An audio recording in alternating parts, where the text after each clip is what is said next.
Hello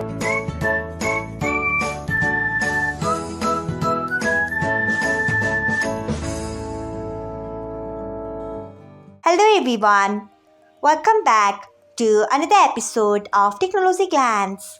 Today, in this video, I am going to guide you through how you can turn off two-factor authentication online.